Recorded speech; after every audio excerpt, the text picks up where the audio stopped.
ओम नमो भगवते रुद्राय। आइए शिव महापुराण की मंगलमय कथा की श्रृंखला को आगे बढ़ाते हुए आज तृतीय दिवस की इस मंगलमय कथा में प्रवेश करते हैं।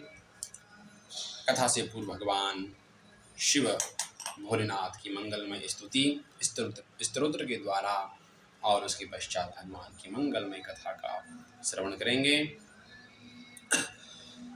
ओम ओम शिव परात्परा शिव ओम शिव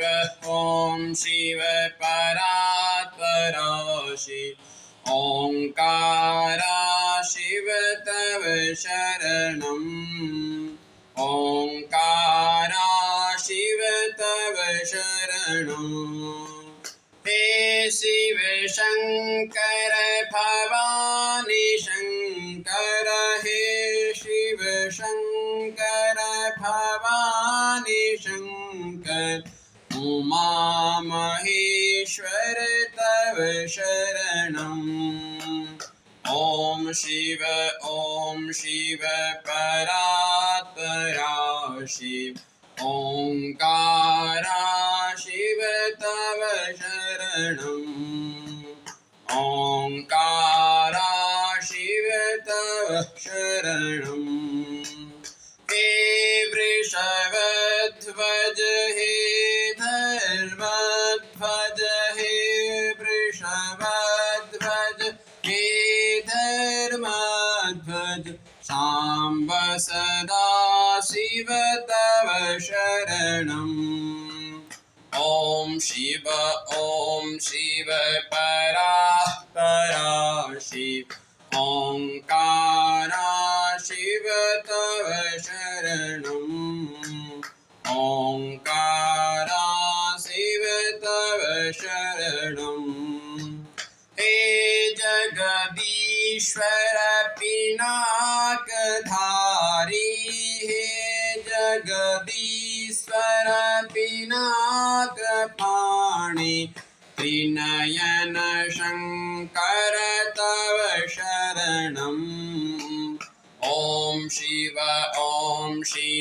परात्परा शिव ओंकारा शिव तव शरणम् ओंकारा शिव तव शरणम्।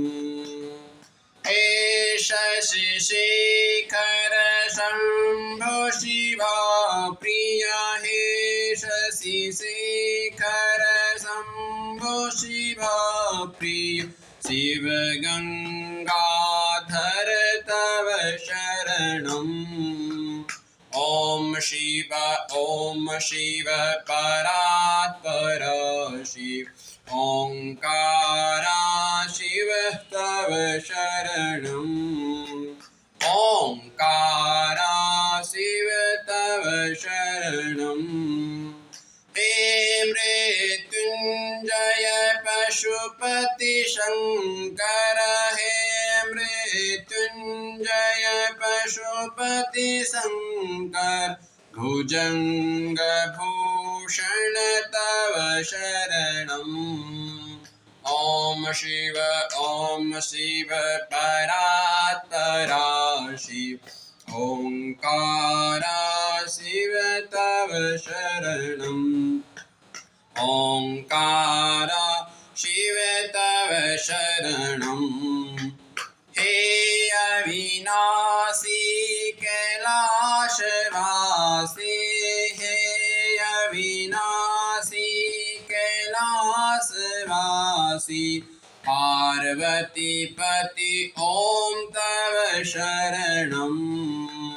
ओम शिव परात्परा शिव ओंकारा शिव तव शरणम् ओंकारा शिव तव शरणम् ओंकारा शिव तव शरणम्। नीलकंठेश्वर महादेव की जय। सद्गुरुदेव भगवान की जय।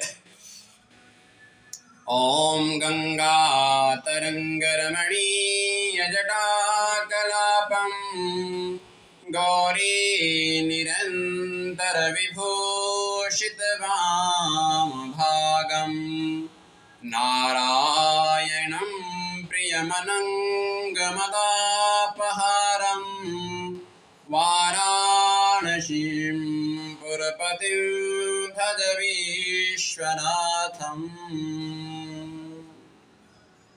कल हमने शिव महापुराण का महात्म का तृतीय अध्याय श्रवण किया था।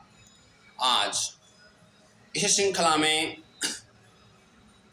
चतुर्थ अध्याय में प्रवेश करते हुए सौनक आदि ऋषियों ने श्री सूत जी महाराज से प्रश्न किया। उनने कहा, गुरुदेव, आपने जो शिव महापुराण की मंगलमय कथा का आख्यान हमें श्रवण कराया वो हमें अति उत्तम लगा।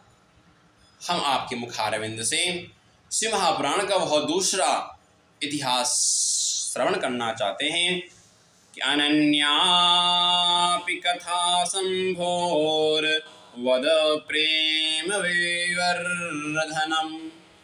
आप कोई अन्य कथा भी कहिए, अन्य इतिहास भी आप हमें श्रवण कराइए, जिसके द्वारा भगवान शंकर के प्रति प्रेम विबल होता है, भगवान शंकर के प्रति श्रद्धा विश्वास बढ़ता है। ऐसा आप कोई दूसरा इतिहास हमें श्रवण कराइए।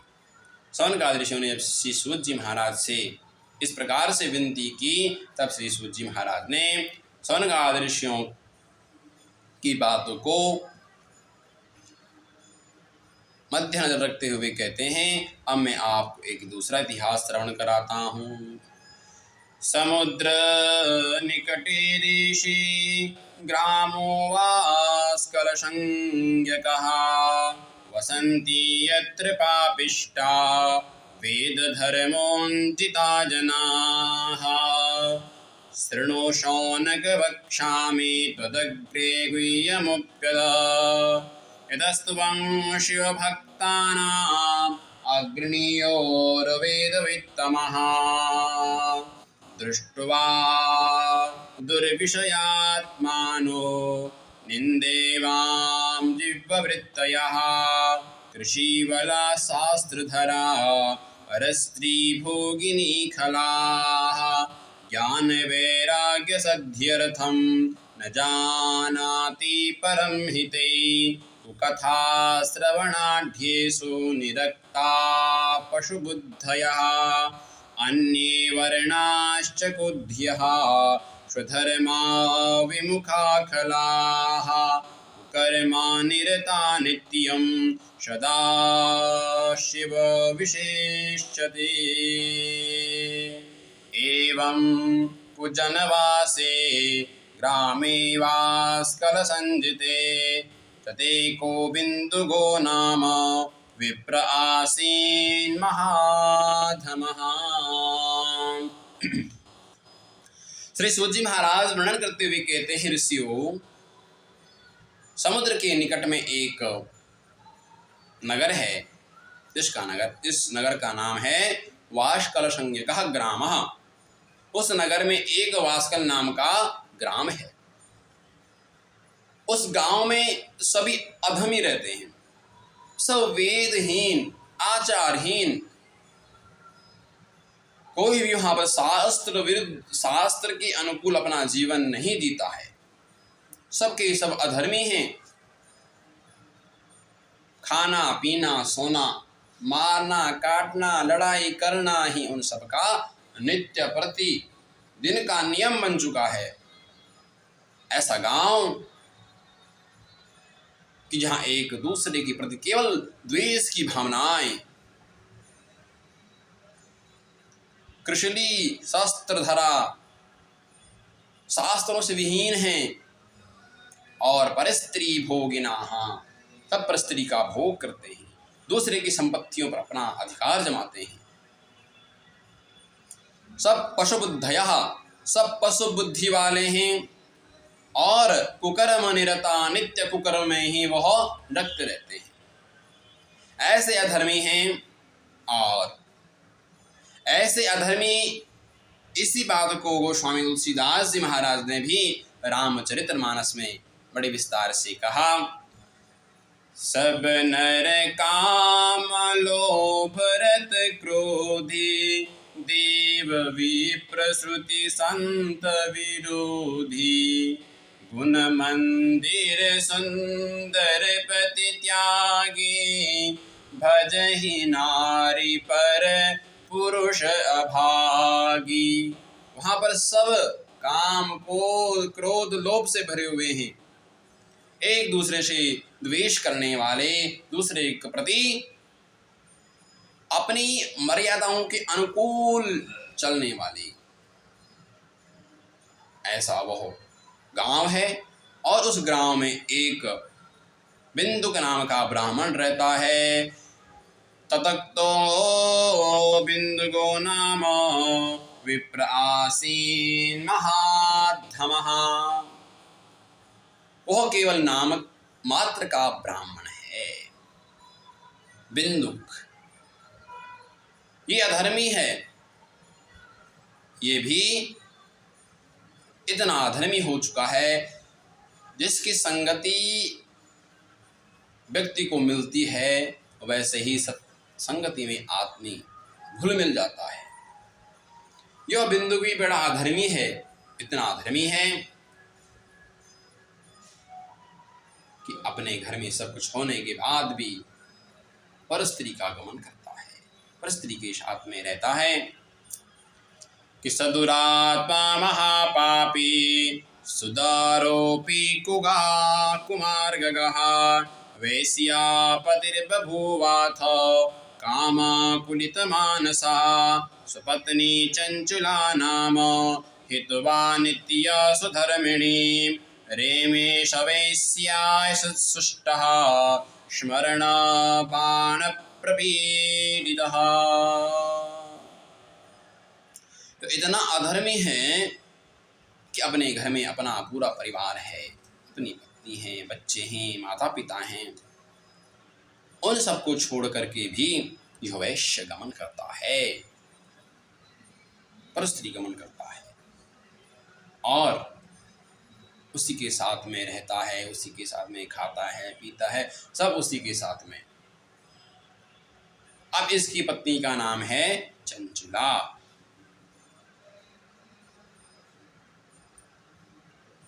चंचुला भी बड़ी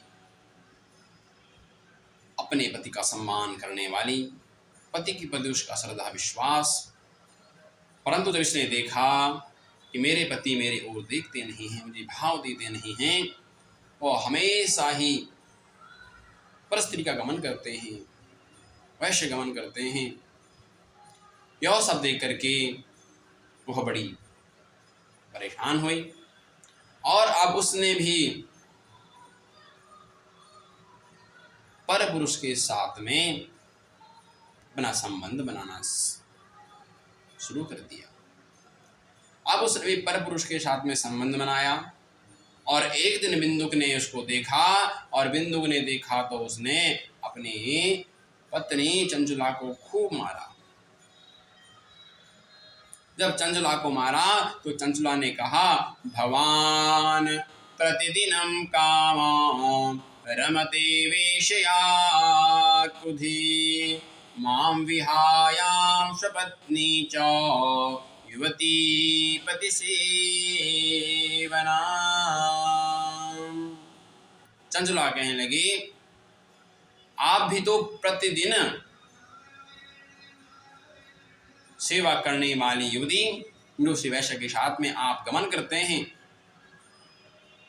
मैं भी एक स्त्री हूं, मैं भी एक धर्म भक्ति हूं, मुझे भी आपको समय देना चाहिए, मेरा भी ख्याल रखना चाहिए, अपने घर का भी ख्याल रखना चाहिए। आप तो बिल्कुल हमारी ओर देखती भी नहीं हैं, मैं क्या करूं, मैं कामासक्त होती जा रही हूं, इसलिए अब मैंने पर पुरुष के साथ में गमन किया तो आप मुझे क्यों मार रहे हैं?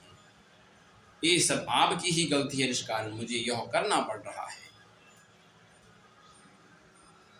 चंचुला की बातों को सुनते ही उस अधम ने कहा कि मुझे कोई प्रॉब्लम नहीं है, तुम पर पुरुषों के साथ में गमन करो, मुझे कोई दिक्कत नहीं है, परंतु उनके साथ में तुम जाकर के धन लाओ, उनसे धन मांगो और वो धन ला करके तुम मुझे दो। अगर तुम धन ला करके मुझे देती हो तो फिर तुम उनके साथ में रहो, मुझे किसी प्रकार का कोई भी चिंता, कोई भी दुख नहीं है। अब चंचुला भी खुश, अब चंचुला भी परपुरुष के साथ में गमन करती है, उसी के साथ में रहती है और उससे धन ला करके अपने पति को देती है। और यह दुष्ट भी वैश्य गमन में विषयासक्त है। काल की गति बड़ी तीव्र है, समय व्यतीत होता गया और एक दिन एकदा देव योगेन संप्राप्ते पुण्य पर्वणि सा नारी बंधुभिः साधी गोकर्णे क्षेत्रमादौ। समय की काल गति व्यतीत होती गई और बिंदुक नाम का जो इसका पति था उसका तो देहावसान हो गया, वह मर गया और वह प्रेत योनि को प्राप्त हुआ। और ये चंचुला, इसने जब देखा कि इसके गांव के अगल बगल के पड़ोसी जितनी भी महिलाएं हैं सब महिला मंडल अब तीर्थ यात्रा के लिए जा रहे हैं और तीर्थ यात्रा के लिए गोकर्ण क्षेत्र में गए। अब यह चंचुला भी अपनी सहेलियों के साथ में, अपने पड़ोसियों के साथ में ये भी अब गोकर्ण क्षेत्र में गई। तीर्थों की यात्रा करते करते गोकर्ण क्षेत्र में पहुंचे। जब गोकर्ण क्षेत्र में पहुंचे तो वहाँ भगवान शंकर का विशाल मंदिर, उस मंदिर में शिव महापुराण की दिव्य मंगलमय कथा चल रही थी। और जब कथा चल रही थी तो उस समय नरकों का वर्णन चल रहा था कि किसने कैसे कैसे कर्म किए, उसे किस किस प्रकार के नरकों में जाना पड़ेगा, नरकों में जाकर किस प्रकार की यातनाएं भुगतनी पड़ती है। यह विशाल प्रसंग उस समय चल रहा था। जब चंचुला ने देखा, अब भाई चंचुला की सहेलियां साथ में गई हैं, अब कथा हो रही है, सत्संग चल रहा है, तो कहा भी चाहिए चलो तीर्थ क्षेत्र में आए हैं तो कुछ समय बैठ जाते हैं।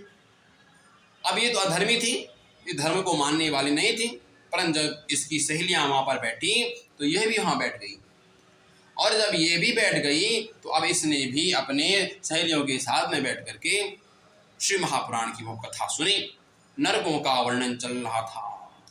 अब ये अपने मन ही मन बड़ा पश्चाताप करने लगी, अरे मैंने तो अपने जीवन भर कर्म ही किए, मैंने कभी अपने जीवन में कोई पुण्य कार्य किया ही नहीं। अब मुझे पता नहीं कैसे कैसे नरकों में जाना पड़ेगा, कैसे कैसे मुझे नरकों की यातना भुगतनी पड़ेगी। इस प्रकार का ये अपने मन ही मन विचार कर रही है। जब श्री महापुराण की कथा संपूर्ण हुई, एक बात और, ये जितने भी नरकों की कथाएं हैं ना, नरकों का जो वर्णन है ना, यह कोई काल्पनिक नहीं है।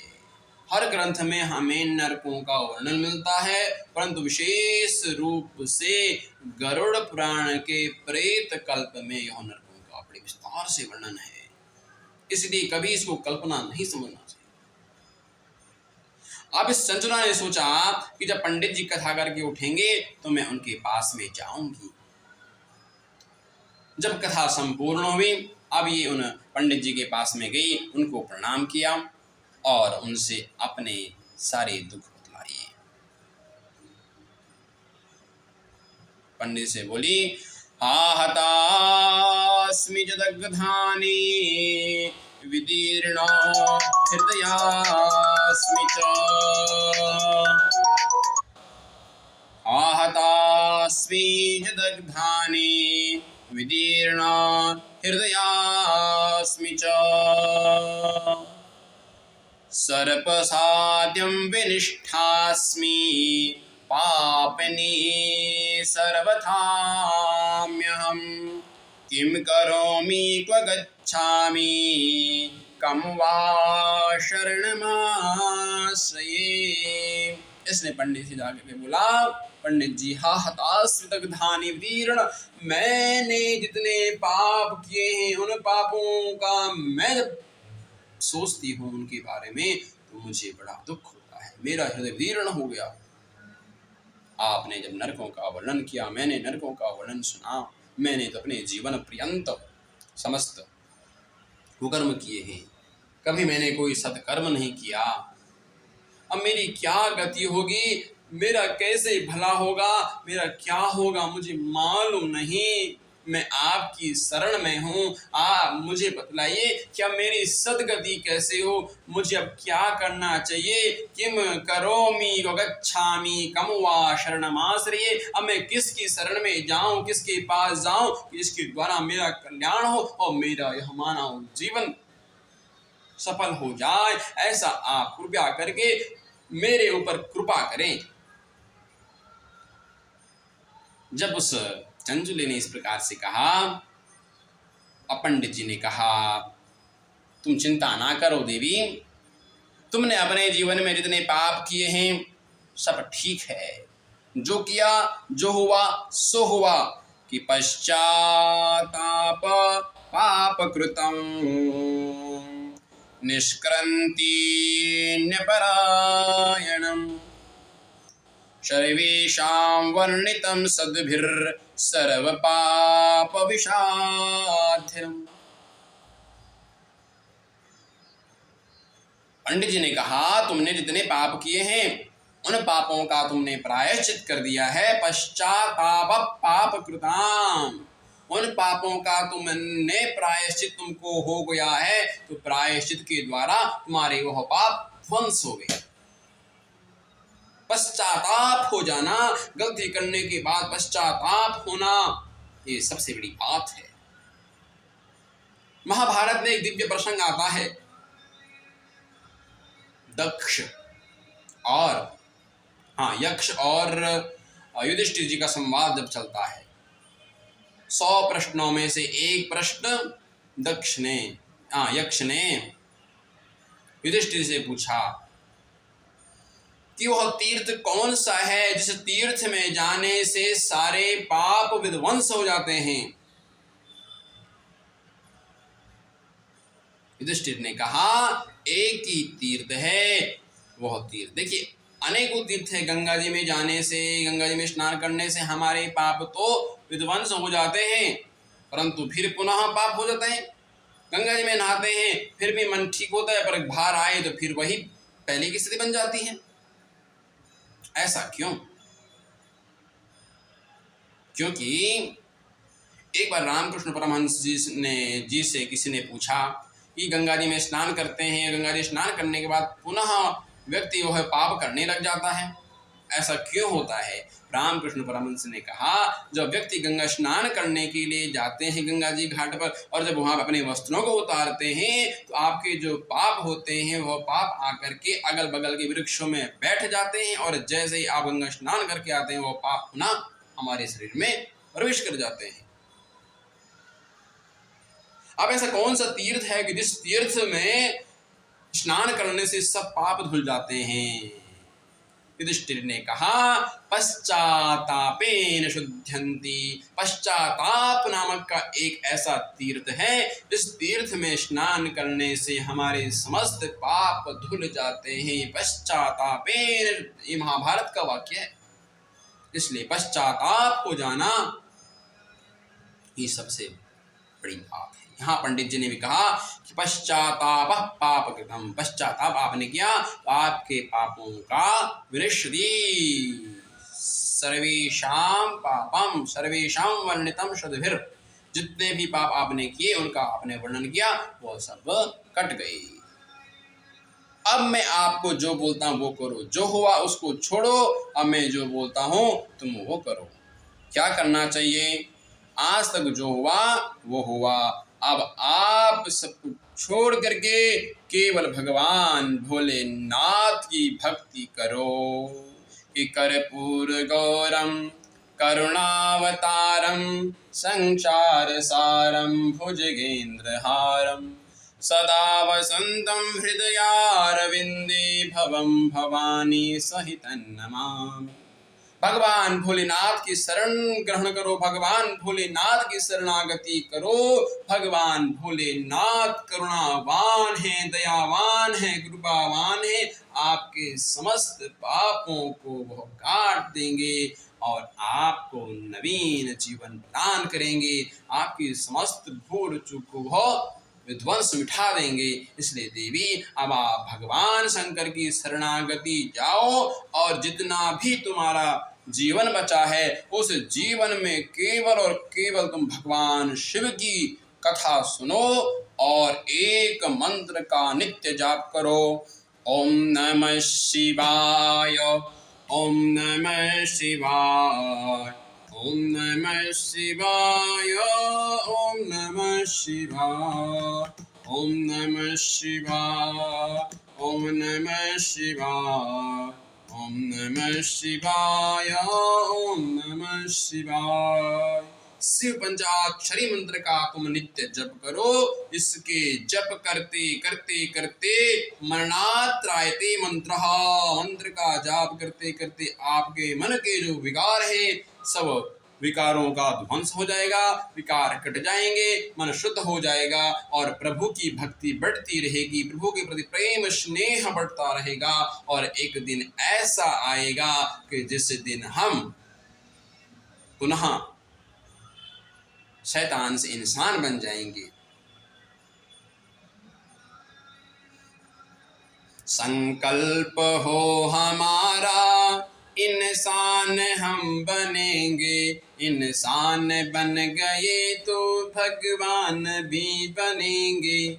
ऐसा संकल्प करना है, हमें इंसान बनना है। और जिस दिन हमारा मन शुद्ध हो जाएगा उस दिन तो भगवान शिव शंकर की भक्ति हमें धीरे धीरे प्राप्त होती ही रहेगी। इस प्रकार से चतुर्थ अध्याय में पंडित जी ने दिव्य मंगलमय उपदेश उनको दिया और कहा, आप देवी जो उसे छोड़ो, अब भगवान शंकर की शरणागति में जाओ। भगवान शरणागति करोगी, उनका नाम स्मरण करो, तुम्हारी मुक्ति और तुम्हारा सारा जीवन धन्य धन्य हो जाएगा। केवल भगवान भोलेनाथ की शरणागति करो। इस प्रकार से शिव महापुराण का महात्म का चतुर्थ अध्याय समाप्त होता है और आज का समय भी समाप्त होता है। इसी प्रकार कल पुनः हम पंचम अध्याय में और चंचुला की कथा का आगे वर्णन करेंगे। आज की कथा यहीं पर संपूर्ण। तत्सश्री नीलकंठेश्वर महादेव शरणार्पणमस्तु। नमः पार्वती पतये। हर हर हर महादेव हर।